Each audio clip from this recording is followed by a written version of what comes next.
Well, since we're having a fairly warm day in late March, or we were having a warm day, it's starting to cool down a bit now. I thought I would break out the next machine I will be working on come a little bit later this spring. And yes, it is another Crown number 7. I have another one of these in a previous series of videos about, I guess, 3-4 years ago. Like the other one, it is a red teak on there. Has all the decals like the other one does. Only difference is instead of the red horn with the Crown decal on the top here, this one does not have that. I mean, it fits perfectly. It looks like it's the right size for it, belongs to it. Now, I guess in Singapore or wherever this was sold in Malaya, you could have bought an aftermarket horn, I suppose, or maybe this spent some time maybe in the UK or obviously over here, and somebody just simply swapped the horn out. Maybe they didn't like the red horn, who knows. It does look the same size and shape as the red horn. It fits the elbow perfectly. So I'm kind of inclined to think that this probably has been on here since the factory. With the factory, that time period would have been the 1930s, mid to late 1930s, before the Japanese invasion. They did not resume production after the war. This machine came out of Florida. Was it the Fort Myers area? I think that's where it was. In any event, it was found at an estate sale, just like my last one, by a friend of mine, just a handful of miles away from where my other one was found 4 years ago. Kind of strange, considering how rare these machines are. And if that isn't strange enough, I've actually since then seen one for sale online. I think it might have been on eBay a few months ago, from the same geographic location. 3 totally unrelated people. They had nothing to do with each other. It's possible they could have known each other, I suppose, but different homes, different families, different areas of town, and 3 of the same machines. You don't really see that with something like this too often. Obviously, these were never imported into the United States for sale. They were brought over here by people returning from that part of the world, either before or after the war. I know one of them belonged to a military officer. This one, I don't think we know what the story was behind whoever it was who brought it over here. There was no one left to tell the tale, I guess. Now, it's going to need some work. It's got some issues. You can see one of them right there. It's kind of got a ratty-looking felt on a turntable there. That definitely needs to be dealt with at some point. It's a little dirty, but the decals are in very nice shape. The glass is all good. It is missing its bottom. It's supposed to have a panel on the bottom. I can't remember if it's on the other one or not. I think it is. Yeah, it is on the other one. And I can use the other one's bottom panel as a pattern to make another panel for this one. I have wood. I can do that. It's within my wheelhouse. I can make a panel for the bottom no one's ever going to see, just to cover the hole and keep dust out of the motor. It does have a Garrard motor, 2 small springs in there. Just like the other one, no difference there. The biggest issue is going to be repairing a crack that's running across the bottom there. Probably stress crack from the weight of the horn over the years. It looks like it's going to be fairly easy to separate and glue once everything's apart.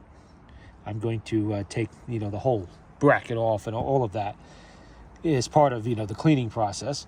We have the crank on there for the moment. It's got the clips for the crank on the side. The escutcheon there, you can see, is missing its rubber insert. That's easily enough to replace. I might even do it with felt.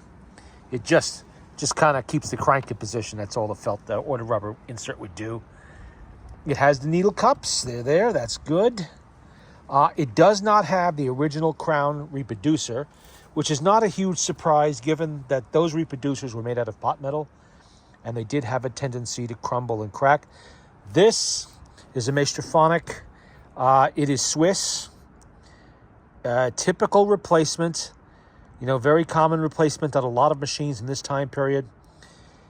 Who knows when they put it on there or when they acquired it, but these are very good reproducers. I like these reproducers. So I'll be rebuilding that, and that'll stay on there. I'm very unlikely to ever find an original crown. I do have an original crown on the other machine, and it works fine, and I did rebuild that one. It did not crumble and crack and fall apart. I was lucky. Tone arm, that's all original. It's in good shape. It's a little bit of wobble there, but that's adjustable, as you can see. I'll have to adjust that when the time comes. That's all there is to hold on the tone arm elbow. And you can see on the elbow, it's just, it does have a slot over here with a nut, a little stud to lock in the horn, just like a Victor would have. And this, I assume, it looks like aluminum to me. Or maybe it's plated brass. I'm not sure. I don't want to make a scratch mark on it somewhere to find out. I don't see the little eruptions you usually see on the surface of the metal when you're dealing with pot metal, which you would only see with pot metal. You're not going to see that with aluminum. Aluminum just gets white on the outside, a little powdery. It doesn't get those blisters and the cracks and the swelling and all that kind of stuff. And of course, nickel-plated brass would just get tarnished. Either way, I'm not worried about it because this is in good shape. Other than cleaning, it really doesn't need anything. So we're going to leave that alone as much as we possibly can. This, of course, does need to be cleaned up. That does feel like a brass tube. Very likely is. Let's see if we can get a look at the motor. I'm going to sit down here to do this. Excuse me. Okay. Oh, I want to slam that. And there, I'm going to try to stick the camera up close to it. Is the Garrard, what is this? This is the 39, isn't it? I think it is. And you see the markings there, number 39, yes. Made in the UK, or I believe all of the metal parts, except possibly the back bracket. I don't know about that. But a lot of the metal parts, like the brake, the turntable, the crank, the motor, these were sourced from the UK. Now these motors, this one is pretty filthy. I'm gonna have to do a lot of scrubbing on that. But when they're cleaned up, these look nice enough to display all by themselves. I mean, that bottom plate is usually found highly polished. You can see that the motor is painted. It's all, all the brass parts are finely finished and polished. There's some crud on the spring barrel there, which we will get rid of when I service the springs. Everything does look pretty nice on there, but you can see the missing bottom panel. You can see that back panel is almost out. So that'll make my job a lot easier. I don't have to force anything, break anything. It's already separating. And you can see what caused the crack there, where those nuts and washers are. A lot of stress on that. I might go so far as to put a brass plate in there or something like that to reinforce it. Don't know. Depends on how well it glues up and how it looks afterwards. Obviously, I don't plan on bouncing this around, so it's not going to really be a problem. There's your glass windows that are not unique to this machine because a lot of the modern, what we call Crapophones, also have brass windows like this. And that's what causes a lot of confusion when people are trying to identify these machines. They associate them with the modern junk that you get now, especially considering that it appears to have the motor in it from a portable. But this is not the motor. Well, I guess it could have been used in a portable also, but the Garrards I've seen in the portables tend to have just one spring. This is a 2-spring motor, which is more common with larger machines, tabletops, things like that. Not so much with portables. And of course, with the decals, identify it. I am at the moment assisting a gentleman in identifying his machine, which is obviously a crown, but he doesn't have the decals on it. There are some differences. He only has this front window, but not the two on the side. A little bit different otherwise, but that's okay because it's probably, I know Crown made more than one model. I don't believe they made anything but big external horn machines like this, but they did make more than one style. I've seen that. There's some minor differences. His machine also has a much darker finish, which could be the result of a refinish or possibly use of mahogany in a different stain. Like I said, this is teak. But mahogany is from that part of the world, probably was used as well. And very often you'll see food fights get started on the internet message boards by someone who pops up with one of these. They've been lucky enough to stumble across somewhere, and people are going to tell them, oh no, that's just a modern made piece of junk, Crapophone, everything else, without stopping to do their homework and understand what it is they're actually looking at. You know, this is probably the very last external horn phonograph to be made in that period of time before the modern era. I'm going to say in the late 1990s, you started seeing those Crapophones come out. Those are decorator machines, and they are put together using old portable parts from various types of portables that were very common in India, 100 years ago, or even less time than that. And they just build a cabinet. A lot of times you will see the back brackets on those machines and the reproducers and the tone arms are extremely primitive.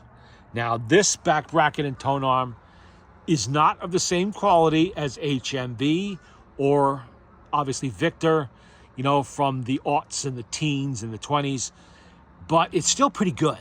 They did put a lot of work into it. It's not junk. I mean, it does function as it should. It doesn't have that really crudely cast look to it, which all of the Crapophones I've seen do have. I call it, not Crapophone is probably not a good word to use for that. Decorator is more like it, because that's what they are. They were sold as machines for decoration. They weren't really sold to be playing records on, even though I believe some of them probably will play. They were made to be stuck in a living room somewhere for appearance. That's it. This, on the other hand, was meant to be played. This was sold as a machine to play records on, and it does do that. I've played my other one many times, and it plays very well.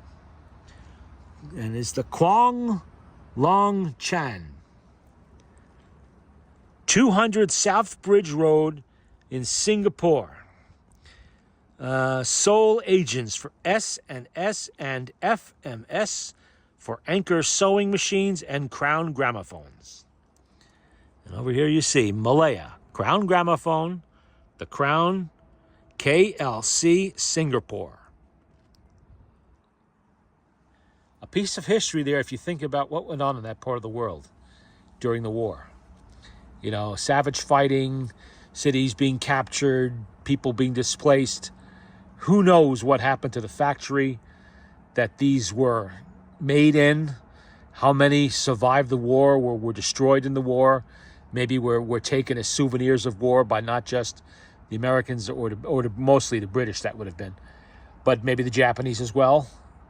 We never really know how many they made to start with, because there are no records that I'm aware of, or how many are left. I can only account for the two I have, the one I've seen somebody else selling, and the gentleman who's been in contact with me. I can account for those four. I cannot count for any other ones, although I know there are other ones out there in private hands that people have.